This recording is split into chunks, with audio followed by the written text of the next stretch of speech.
विधायक बनने के बाद डॉक्टर संपत अग्रवाल का प्रथम नगर आगमन, विजय जुलूस के साथ किया गया भव्य स्वागत। महासमुंद जिले के बसना विधानसभा के नवनिर्वाचित विधायक डॉक्टर संपत अग्रवाल का प्रथम विधानसभा आगमन पर उनके स्वागत में पिथौरा, सागरा एवं बसना नगर में विजय जुलूस निकाली गई। इस बीच लोगों में गजब का उत्साह देखने को मिला। विजय जुलूस नगर में जय श्री राम के नारे लगाए गए, भाजपा जिंदाबाद, नरेंद्र मोदी जिंदाबाद के नारे लगाए गए। भाजपा कार्यकर्ताओं, युवा मोर्चा और महिला मोर्चा कार्यकर्ताओं एवं नगर क्षेत्र के समाज प्रमुखों द्वारा भव्य ऐतिहासिक रैली निकालकर नवनिर्वाचित विधायक डॉक्टर संपत अग्रवाल का आरती उतारकर, फूल माला पहनाकर, मिठाई खिलाकर, गाजे बाजे आतिशबाजी के साथ कीर्तन मंडलियों के द्वारा आत्मीय स्वागत किया गया। उन्होंने जीत को कार्यकर्ताओं का जीत बताया। संवाददाता संस्कार न्यूज गौरव चंद्राकर की रिपोर्ट। बसना विधानसभा के ऐतिहासिक जीत का बसना विधानसभा के मेरे परिवारजनों को, जिनको कि बसना यहाँ के सारे मतदाताओं को, पूरी जनता को मैंने अपना परिवार माना है और जीत का श्रेय भी उन्हीं को जाता है। सबसे पहले आपका बसना विधानसभा किस तरह से कार्य रहेगा, किस तरह से कार्य रहेगा विकास का? हमारे सम्मानीय नरेंद्र मोदी जी ने वादा किया है, मोदी गारंटी की जितने सारे घोषणा पत्र में घोषणा हुई है वो सबको बसना विधानसभा में लागू किया जाएगा। साथ ही गांव-गांव में जो भी तकलीफें हैं वो मेरे घोषणा पत्र में भी है, उसको भी लागू किया जाएगा और यहाँ की मूलभूत समस्याओं को तत्काल दूर किया जाएगा। आपके घोषणा पत्र में एक हेल्पलाइन नंबर जारी कर रहे हो, वो कब तक जारी हो जाएगी और आपके घोषणा पत्र जो है कब तक से काम चालू हो जाएगा? 18 तारीख को हम लोग विधानसभा में विधिवत शपथ लेंगे, उसके बाद में वो 19 तारीख को और हमारा हेल्पलाइन नंबर भी जारी हो जाएगा।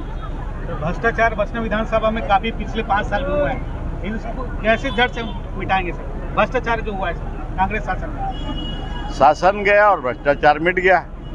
और जो नहीं भ्रष्टाचार, जो भ्रष्ट रहेगा अधिकारी, उसको यहाँ रहने का अधिकार नहीं रहेगा। भारतीय जनता पार्टी पूरे प्रदेश में ही भ्रष्टाचार मिटाने के लिए, पूरे देश में भ्रष्टाचार मिटाने के लिए नरेंद्र मोदी जी ने एक संकल्प लिया है। इसीलिए पूरे छत्तीसगढ़ में कहीं भी भ्रष्टाचार नहीं चलेगा। बसना विधानसभा में तो सवाल ही नहीं। पिछले शासन में नरवा गरवा बारी का योजना जो जारी था वो भाजपा शासन में भी जारी रहेगा क्या? वो तो भ्रष्टाचार का ही और 4 चिनारी था, नरवा गरवा गुरवा बारी, वो खिलाफ योजना थी। उसके जगह उसको बदल के कोई दूसरा लाया जाएगा। हम लोग सारे विधायक लोग उसके लिए मांग करेंगे। शराबबंदी में बसना विधानसभा में किस तरह से आपकी पाल रहेगी?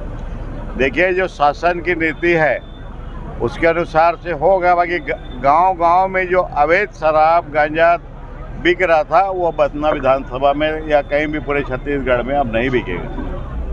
सर, आम जनताओं को किस तरह से आप संदेश देना चाहिए?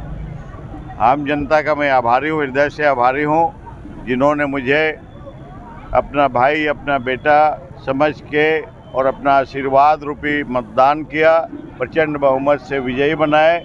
और मैं उनको वादा करता हूं कि मैं भी एक सेवक की भांति और 5 साल तक उनकी सेवा करके बताऊंगा और हमारे क्षेत्र का सर्वांगीण विकास करके बताऊंगा। और एक से एक बड़ी-बड़ी और भी योजनाएं हैं जिन्हें अभी मैं बोलूँगा नहीं, करके बताऊंगा। भारतीय जनता पार्टी प्रदेश प्रवक्ता और बसना विधानसभा प्रभारी। देश में नरेंद्र मोदी जी की सरकार है और मोदी गारंटी को लेकर हमने घोषणा पत्र लाया था और उस घोषणा पत्र पर इस प्रदेश की जनता ने, बसना विधानसभा की जनता ने विश्वास किया। मुझे लगता है कि बसना विधानसभा में जो जीत हुई है इसमें 2 चीज़ें कारक हुई है, एक मोदी जी की गारंटी और एक संपत अग्रवाल जी का विश्वास। क्योंकि संपत अग्रवाल जी का विश्वास इस तरह से मैं कहूँगा क्योंकि लगातार उन्होंने 5 साल बसना के क्षेत्र में समाज सेवी संस्था के माध्यम से लगातार कार्य किया, चाहे गरीबों के इलाज की बात हो, चाहे उनके लिए किसी भी तरह की मदद की बात हो। और जब मोदी जी की गारंटी उसके साथ जुड़ गई तो एक बड़ा इतिहास रचा गया है। यहाँ पर बसना में कहा जाता था कि राजा का जो किला है वो अजय किला है और राजा को हराना कठिन है। और यहाँ तक था कि वो बसना विधानसभा के ना होने के बावजूद भी जब टिकट की घोषणा होती थी तो वो महीनों घर से नहीं निकलते थे और टिकट की घोषणा होने के बाद मात्र 10-12 दिन ही वो प्रचार में निकलते थे।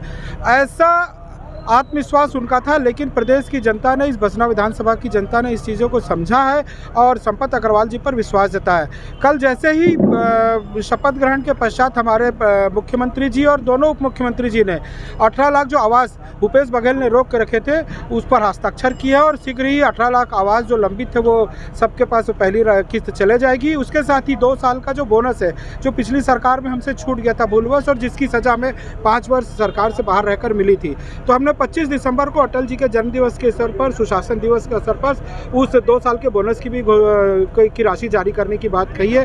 ये दोनों चीज़ें हमने पहले ही कैबिनेट की बैठक में इसको प्रस्ताव पारित कर दिया है।